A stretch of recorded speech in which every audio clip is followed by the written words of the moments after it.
What is up, everybody? My name is Scorch Trades. In this video, I'm going to be talking about what is a fair value gap and how can we be profitable with it. Right, this video will be very informational because I will not only just be talking about what is a fair value gap. I will also be showing you setups, entry models, and also criteria you can have to literally be profitable. Right, we know that in trading, right, it doesn't really matter what strategy you have because you have to have a system, right, that ensures that you're trading in high probability market conditions. Because if you're trading in chop, you're forcing trades in chop, it doesn't matter if a fair value gap appears. Right, if it's choppy, it's choppy, right? Like in the end of the day, you're literally buying up or down on candles. You want price either go up or down. You don't want to buy within chop because there's no high probability direction, right? You want to have direction, especially in options trading, right? So let's get right into the video, right? So I will be showing you guys examples of trades I've taken throughout this month. Right, this month I'm up over $17,000, and every single trade I've taken literally has used fair value gaps, right? Whether that be in my entry model, whether that be managing my trailers, whether that be managing market structure in the trade, right? You can use fair value gaps for so many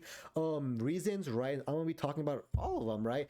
Actually, not all of them. I'm gonna have to gatekeep some of them because, you know, I'm not giving everything, right? But let's get right into the video. So what is a fair value gap, right? A fair value gap is simply, right, three continuous candles in a direction, right? Whether that be up bullish or down bearish, right? And pretty much that gap in between this three candle formation, right? This imbalance in between this gap is going to be a fair value gap, right? And you want to see price pretty much kind of use this area as support because now it's a place where we never had price tap into, and we expect price come back into this imbalance and fill it, right? Or show a strong reaction if we come back into that zone, right? Fair value gaps can work on the higher time frame as well, and they work especially well in trending markets on a lower time frame, right? So I'm gonna show you guys examples now, and let's get right into the video.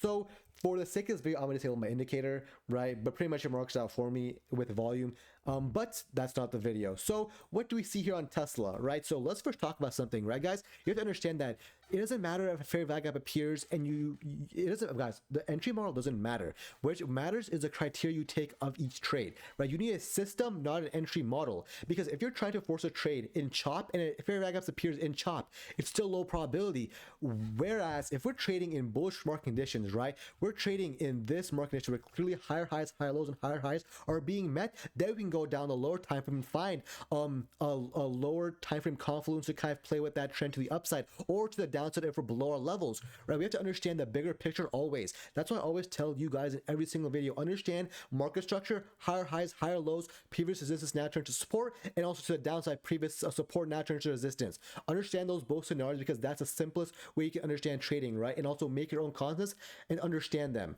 right? So let's go back now to the lower time frame and pretty much show you guys some entry models you can take and how you can use fair value gaps. I'll give you guys multiple examples as well because we're so bullish. And in this video, I'm gonna give you guys mostly bullish scenarios, right? Not bearish scenarios, but simply it's gonna be flipped, right? Maybe in the future, if I make another video on this topic, right, which I probably will, because let's be honest, guys, trading videos, you can't really make so much. There's only so much content you can make after you've already talk about everything, right? It's just the same shit over and over and over again. Maybe it's better explained though, but like if you guys see majority of trading influencers, right, especially YouTube, there's no any, after like 20 videos, it's pretty much the same shit over and over again because what else is there to talk about? Like trading doesn't change that much, right? It's either you being patient, understanding what market conditions are in. That's what we have to be patient for, not the concepts itself. The concepts will always stay there, right? But yeah, so let's see this trade, right? This Tesla trade, right? We can clearly see it's consolidating in the first hour of market open, but then finally at 8:38 we're breaking above our pre-market high level and also showing strong sellers at this 400 key level on Tesla, right? So then we subsequently break above this 400 key level, right, forming an aura block, which, you know, if you watch other video, you know, you'll know about this. But what do we see here, guys? In this kind of formation right here, we see a fair value gap form. That three candle formation, this gap in between, this is a fair value gap. We can mark out this fair value gap and expect if price comes back into this area, we can expect a reaction. So what entry model can we derive from this conclusion, right? We can expect two things, right? We can either see, right, an instant pullback, right, off this kind of this candle that forms right here after fair value gap is made. So the fourth candle after three candles have formed, making the fair value gap. The fourth candle, we can expect it to either come back down, show strong buyers, aka wicking, and then we can enter a position, right, off that wicking, knowing that there's strong buyers stepping up at the fair value gap, stop loss will be below your fair value gap, and then your take profit for this video will just keep it 2RR, right? We'll keep it 2RR, and this can be a very good entry model because we're playing with the trend, we have very good risk to reward, we wait for price action confirmation, our confluence showed buyers are present there, right? So we know that if we do come back down, we want to see buyers step up there, right? So that is entry model right there. One. What is the second entry model you can have here, right? You can either wait now for like a higher time frame kind of retest of the fair value gap. So if price ends up pushing above here and then retesting it now, right? We also want to see this pretty much hold again, right? The first example was an instant retest, right, which is instant momentum. Next one is more of like a later, not later, but like a couple more minutes after, right? We can see 1, 2, 3, 4. At that fourth candle, we're still technically in this fair value gap, so now we showed reaction. So at this kind of this candle right here, 947, after we showed buyers closing above fair value gap, we can enter calls because we identified that, you know what, we had this nice kind of pullback, right, into fair value gap, market structure still holding, this is a higher high, higher low, right, and we wait for price action confirmation to show that buyers present. We can enter calls at this candle, stop loss below fair value gap, and then we want to see the trend continue, and we can aim for 2RR, right? That's another entry model as well. And to be able to understand which entry model you have to pick depends on the market conditions, how aggressive price is, how bullish we're in the higher time frame, and that's what makes trading hard, because you have to understand all those and understand that it's a skill, right? So let's show you guys another example, right? Let me first delete this. I think I talked about good stuff now. Let's go back now on Tesla earlier. So this is a trade I actually took, right? So this is a trade I took on Tesla. Contracts went over 2,000%. I don't remember how much I made. I made $4,200 on this trade, which was actually not that good because we ended up going over 2,000% on contracts. So I missed out on $80,000, which is fucking insane, right? But let's talk about this trade, right? So as we've previously talked about before, right? We finally, right, price consolidated the first 15 minutes of market open. We're breaking above our previous day's high area and our pre-market high area as well. So I have this entire zone marked out that if price can break above, I can now look to long this name, right? So we have two options. There's so many entry models you can have here, guys, but I'm gonna stick to just fair value gaps alone because that's what the video is about. So do we see any fair value gap appear here, right? So we see one fair value gap here, right here. It's a little tight fair value gap. So it's a very tight fair value gap, but I'm gonna be honest, guys, even tight fair value gaps technically work. They still work. It's not low probability, high probability. They still work. So this is a fair value gap that forms and we can play off of. We see at this candle, right, at this area here, we got the instant retest I said earlier. Strong wicking showing that there's buyers there. We can enter literally off that candle close. Stop loss will be below a fair value gap, and we want to see price continue and for 2RR, right, or higher time frame liquidity if you guys watch my other videos, which I actually do, right? Or if you miss an entry, right, and we break this high above again, we formed another fair value gap. There's another fair value gap, and now this is the one I talked about earlier with that second entry where we had some displacement, which is pretty much some space between the trade, right? A little bit of not an instant retest, but it takes some time, right? We consolidate above these highs, then come back and retest it, and then show strong price action. We can enter on this candle, and then again, stop loss below that fair value gap now. And if you guys notice the trend, right? We're just playing with the momentum. We're just playing with the trend, aka the momentum, right? So that's what you want to be doing on these trades. So again, we see so many fair value gaps are forming. So this is where I would go on, right? Pop an indicator on and see which ones have good volume. Good volume with the fair value gap and use those as high probability ones, right? So if I technically miss this entire trade, right? I want to wait for another pullback.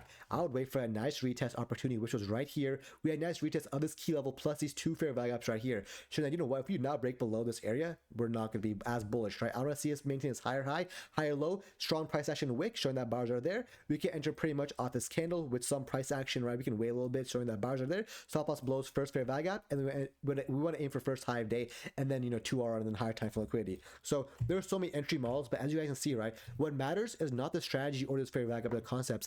It's how you understand what's high probability, what's low probability, right? Not every day do we have such nice runs like these or like insane trades like these, right? We have to understand, right? Sometimes you have to manage your risk very accordingly. There's some trades where we will only get that high day pop and then we consolidate and chop and come back and hit stop loss. So you have to understand how to manage your risk, right? Stop loss, break even, understand when to scale properly, when to be aggressive, when to, like, there's so many other variables, and that's what makes trading hard, right? Trading is not easy. You can't have simple rules and fixed rules and expect to be profitable. Actually, Loki can be profitable, but to be insanely profitable, then you have to understand, you have to make changes and adapt. You have to adapt simply, right? So let me show you guys now bear scenarios.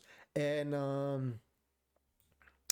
you know what? I'm not gonna talk about bear scenarios. It's literally the opposite. I'm not gonna lie, right?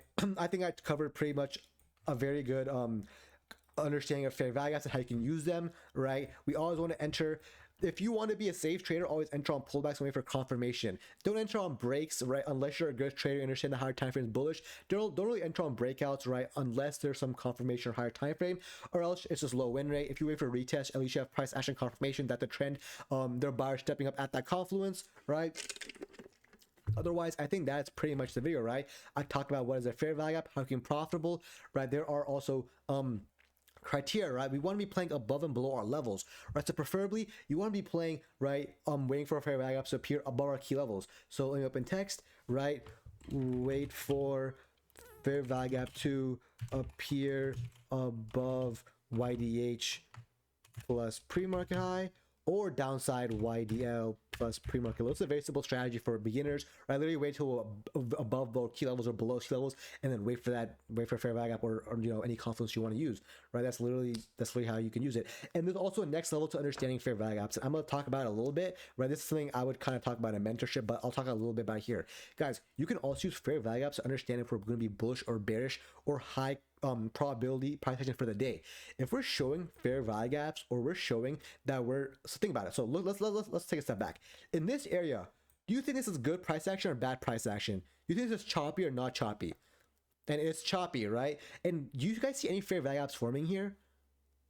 No, besides right here, but these are like, you know, we're still in range technically, right? So we're still in range, but it's still very choppy. So where do we see here? We see we're consolidating around VWAP, which is not a good sign. You don't want to be consolidating around VWAP. That means choppy price action. So we're consolidating around VWAP. We're within, right, our intraday range. We're making no fair value gaps. You can easily identify, you know what, I'm not trying to trade in this range. I'm gonna wait till we break out of a high of day or a low of day to potentially catch a trending trade, right? So that's what we have to understand that. And guys, it is honestly, it's pretty simple, right? If you guys know me, right, I do this pretty much every single day, right? Not on just Tesla. I do it on every single tech name.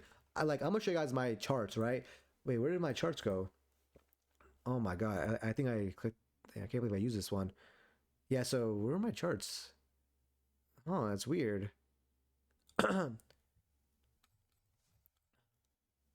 okay. I didn't know I was using my main tab. I thought I was using these alternate tabs, right? This is from my previous video. Okay, yeah, no, that's I know that. But yeah, so if you understand, you have to understand that very quickly on multiple names. You want to train multiple techniques, understand that very quickly, right? I understand that, you know what? Choppy, no fair gaps are forming. Consolidate on VWAP, chop. Tesla, same thing, chop. Nvidia around VWAP, chop. Tesla was choppy, broke above high day, far away from VWAP. This is the name I can play. Palantir, above VWAP, break above high day, above levels, play. Apple, same thing, above especially high day, I can play. So that's what you have to understand these criteria very quickly if you want to implement these strategies. Understand which name you're picking matters a lot. It's not just a fair value gap appears, I play pullback. No, the name you pick also matters a lot. It's not just an entry model. You have to have a system that lets you take high probability trades. And the best thing you can do is just keep showing up every single day and keep taking trades and keep getting better and better and better, right? Because there's too much money in the markets for you not to be able to catch some of these fucking trades, right? Because the amount of money that's in the market is absolutely fucking insane, right?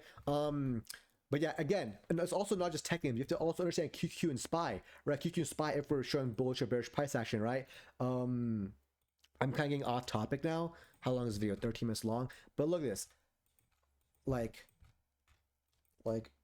This price action is choppy as well, right? We're not really forming any strong fair value gaps. Clearly, we're still bullish, and it's actually kind of weird how we're bullish, but like still not asking price action you want to see. Of course, ADC is a little bit more different, but again, I don't want to trade this individually, right? So I wouldn't trade this individually, but like when you're trading QQ and SPY, actually, what am I saying, bro? I'm gonna stop talking. I'm gonna stop leaking the sauce, right? But yeah, so SPY, you know, not any strong price action, so I wouldn't trade this name as well. QQ, a little bit more stronger price action, fair value is forming, but again, I would not trade this as well. I don't trade indices, but yeah, that's pretty much the video. I don't want to go too much off topic now, but again, right, what is a fair value gap? We talked about how can you be profitable with it, some entry models I gave you guys, an example I gave you guys of my real trades, right? And I only gave you guys one example, but I could literally give you guys like 25 more examples, but this will be like 50 minutes long. And honestly, I'm not that big enough for me to be able to put that much effort in my videos. If you guys give me a like, subscribe, and comment down below something, fair value gap or something, right, I will give you guys more videos, more examples, but otherwise, I think this is good for now, right? I think I talked about pretty much a decent amount of stuff,